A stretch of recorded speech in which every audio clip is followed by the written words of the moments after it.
பல்வேறு காரியங்களை பற்றியும் ரொம்ப அழகாக எடுத்துரைத்தார்கள். மீண்டும் ஒரு முறை ஒரு பெரிய கைத்தட்டல் கொடுத்தார்கள். தற்பொழுது மாண்புமிகு அண்ணாமலை அவர்களுக்கு நினைவு பரிசினை வழங்கி கௌரவிப்பதற்காக டாக்டர் சத்யவேல் அவர்களை அன்புடன் மேடைக்கு அழைக்கின்றோம். Would be delivering talks. So kindly be seated in your respective seats. நிகழ்ச்சியில்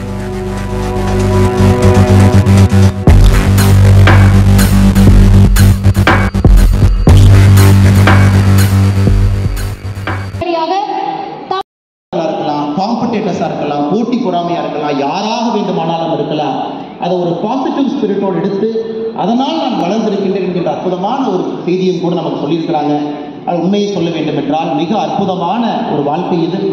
ஆனால் என்னை பொறுத்தவரை இன்னும் எம் பழனிவேல் ஐயா அதை படிக்கும் பொழுது இன்னும் அவருக்கு நிறைய விஷயங்கள் சாதிப்பதற்காக தயாராக இருக்கின்றார். இந்த அரங்கம் 4 மணிக்கு அப்படியே பார்த்தீங்கன்னா ஹவுஸ்ஃபுல்லாக இருக்குது.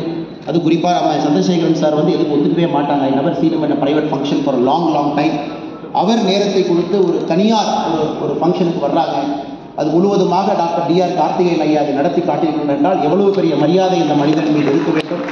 அதை தாண்டி இந்த புத்தகத்தை வெளியிடுவதற்கு நாமக்கல் மாவட்டத்தில் மோகனூரில் ஒரு குடும்பத்தில், சாதாரண குடும்பத்தில் பிறந்து கவர்மெண்ட் ஸ்கூலில் படித்து இன்னைக்கு உலகத்தினுடைய மிகப்பெரிய நிறுவனத்தினுடைய தலைவராக இருக்கக்கூடிய ஒரு மனிதன் வந்தால் மட்டும்தான் சரியாக இருக்கும்.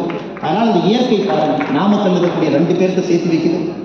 2 பேரும் சாதாரண குடும்பத்தில் பிறந்தவர்கள். ஒரு மனிதன் கூலி தொழிலாளியாக போயிட்டு டாக்டராக இருக்கிறாரு. இன்னொரு மனிதன் சாதாரண குடும்பத்திலிருந்து அரசு பள்ளியில் படித்து